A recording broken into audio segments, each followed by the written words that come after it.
Hi, this is Lisa Mae DeMacy with another Equus Film Festival web chat, here with accomplished equestrian artist Jane Braithwaite. Welcome, Jane. Hi, Lisa. Nice to see you today. Jane, you began drawing and oil painting horses and riding as a young child, but stopped to pursue other interests and career paths. Can you tell us a little bit about those interests and the paths you took and what brought you back to the canvas? Nothing in particular brought me back from the canvas to the canvas rather.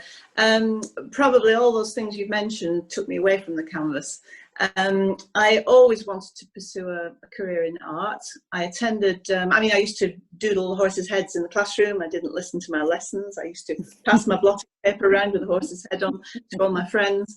And I always had a passion for horses and a passion for doodling. When I left school at 18, I went to art college, in fact, for a year. And after a year, I became very disillusioned because there was a very strong, it was in the early 70s, and there was a very strong modernism influence, very strong in the 60s, still there. And the idea of, well, I was asked to paint a red square and a blue square on a purple background and write a 5-page essay about it, how it made me feel. And it made me feel nothing. And I decided maybe I was just pursuing the wrong career in the wrong subject. So my confidence was very dented, actually, when I left art college after a year. I went into teacher training instead. I kept fine art and ceramics as my main subjects. I didn't paint for pleasure anymore. It really did upset me, my experience at art college.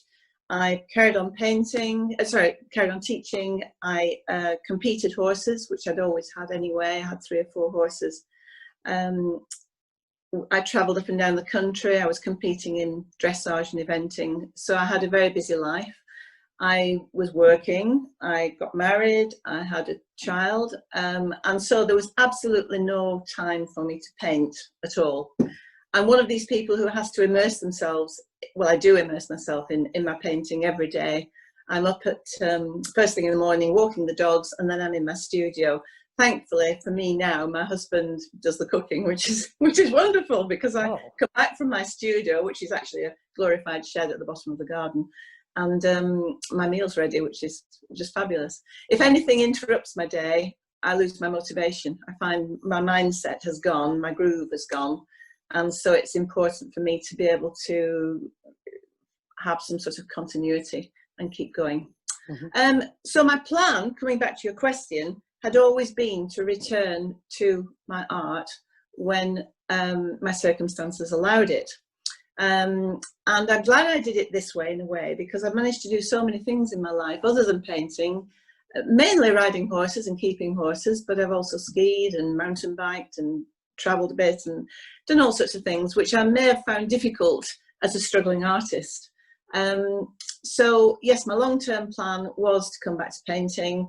I came back to it very much more determined and assertive in what I wanted to do and what I wanted to achieve. Much thicker skin than I had been when I was 18 years old and was offended by all the things I was asked to do. And I paint for myself, and I always have done since I restarted. It wouldn't worry me if I never sold a painting, quite frankly. I would still paint. As things have turned out, I have sold a few paintings, so it's been rewarding as well. Yes. Excellent.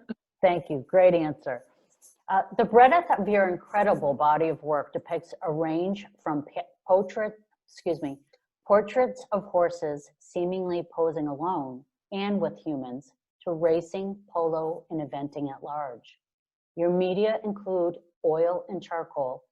Your festival entry is On the Nod, which depicts 2 horses running neck and neck down the stretch. Can you tell us about the inspiration and significance of this beautiful piece?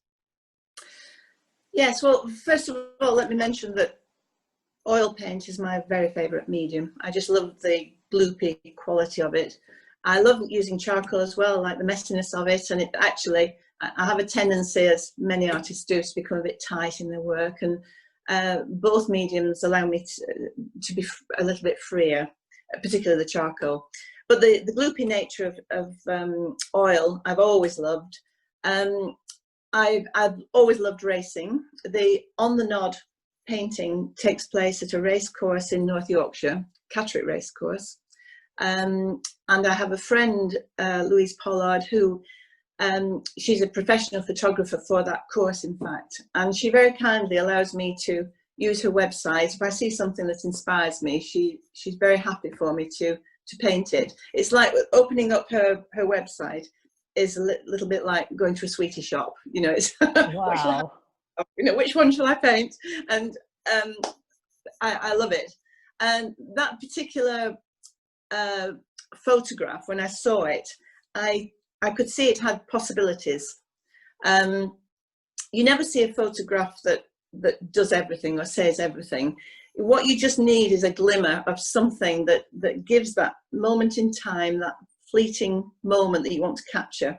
And I saw it in this particular photograph. And I exaggerated some aspects of it. I pulled out what I wanted to pull out and left alone some other things. I'm never completely pleased with what I achieve. A painting is finished when it's finished, and it has a lifespan, as it were. And once you finish something, I don't know what fizzles out, whether it's your motivation or whatever, but sometimes you just wish you'd done things differently, and it's a bit too late to actually go back and change things. This particular painting I was reasonably pleased with. I'd managed to combine warm and cool colours to create different effects in the background, create an atmosphere. I think I created a moment in time that was caught forever. I was pleased with the fact I managed to keep my application of the paint fairly loose, which, as I mentioned before, can be something I tighten up with sometimes.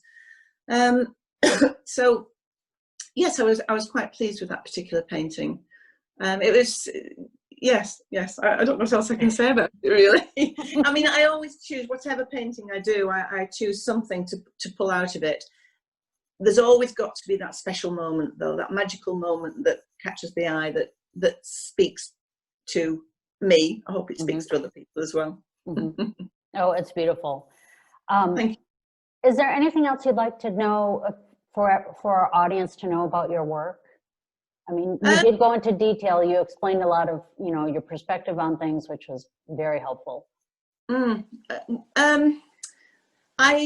My work is my passion, and I don't want to let people think that I'm just sort of go along my own trail, as it were, and do my own thing, which I do. I'm hungry to learn all the time. I want to know about different techniques and different artists, and maybe incorporate some different things into my work. I'd say one of the most important things that I've discovered over the last 2 or 3 years is the benefit of painting from life, painting horses from life. I'm actually quite heavily involved now with the Society of Equestrian Artists over here in UK. And I organise quite a few workshops on behalf of the society, and we organise. We'll go to, say, a Clydesdale farm, or we'll go to a dressage stables or a race stable, and we arrange to have a horse held for us for a couple of hours, and we actually sit around in a circle and paint that horse from life. Wow! And it's amazing the colours in the shadows, in the coat, that you don't see on a photograph. You learn so much from studying from life. Excuse me, I'm losing my voice now. Other than that, not really. No, I mean, bearing in mind my story, I would say very strongly to anybody out there who is no longer in their teenage years or 20s, that it really is not too late to have a go at any point in your life. Just go for it, which is what I did, and I was very pleasantly surprised. Wonderful. Wonderful. Where can folks contact you to learn more about your work? Well, I have a website, janebraithwaitefineart.com. I'm on Twitter. I'm on Instagram as Jane Braith. I have a Facebook. Well, actually, I have two Facebook pages. I have a personal page, which I tend to use all the time for all my artwork, and I have a professional page as well, which I don't keep up with very well, I'm afraid. So, if people want to look at my Facebook page, they need to go to my personal page, Jane Okay, Braith. excellent. Any last words for our festival audience before we sign off? Well, I hope you all have a wonderful festival. I hope you hear some very interesting and see some very interesting Zoom interviews. Just have a go. You know, if you haven't painted before, have a go at it. If you have, keep trying, keep going. It's what gets me through the day, to be honest, particularly in these times. It's what gets me through the day. Yeah. What gets me up in the morning is painting. That's wonderful. Really great. Thank you, Jane, for participating in the festival and taking the time to talk to us today. Okay, thank you very much, Lisa. Thank you.